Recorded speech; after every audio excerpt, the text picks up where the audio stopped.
Error কারেকশনের এই ক্লাসটাতে আমি আরো 5টা এরর নিয়ে এসেছি, যেটা দেখা যাক। I did not knew what she is writing for the last 2 years।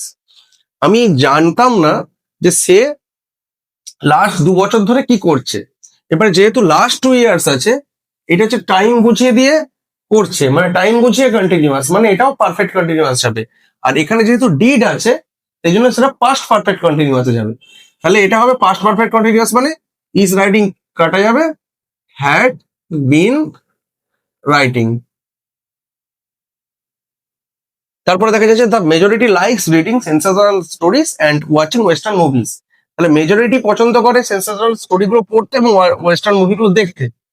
তো এখানে কি মেজরিটি আছে মানে কি তার মাইনরিটিও আছে, তার একটা কালেকটিভ নাউন হিসেবে এটা ইউজ হচ্ছে। তো যেহেতু মেজরিটি আছে মানে তার মাইনরিটি আছে, একটা জায়গায় সবাই একই কাজ করলে সেটা সিঙ্গুলার ধরা হয়। কিন্তু এখানে সবাই একই কাজ করছে না, কিছু লোক এগুলো পছন্দ করছে, তাহলে কিছু লোক করে না, তাহলে এটা প্লুরাল।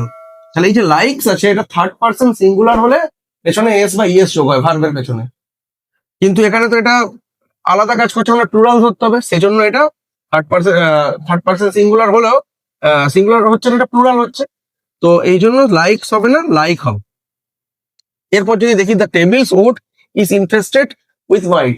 টেবিলের কার্ডগুলো কাদা দ্বারা আবৃত এরকম বোঝাচ্ছে।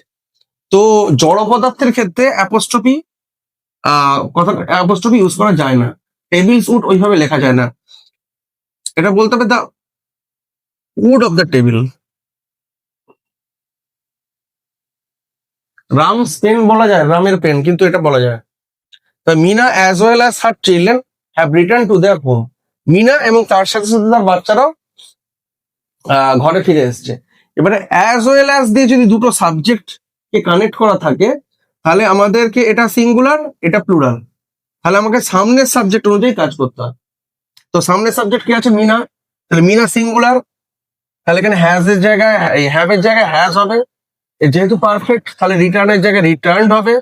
আর এইখানে মিনার অনুযায়ী হচ্ছে হ্যাজ হলো, তাহলে টু দেয়ারটাও কাটা হবে, এটাকেও প্লুরালকে সিঙ্গুলার করতে হবে, টু হার হোমওয়ার্ক। এরপর neither of the two brothers have bring their bedding. দুজনের মধ্যে কোনো ভাই তাদের বেডিং নিয়ে আসেনি। এবার একটা কথা কি, নাইদার, আইদার, ইচ, এভরি এইগুলো দিয়ে কোনো সাবজেক্ট হলে এটাকে আমরা সিঙ্গুলার ইউজ করব, ভার্ব নাউন সব সিঙ্গুলার হবে। তার neither of the two brothers have এর জায়গায় হ্যাজ হবে। এইখানে পারফেক্ট টেন্স, ব্রিং হবে না, ব্রট হবে।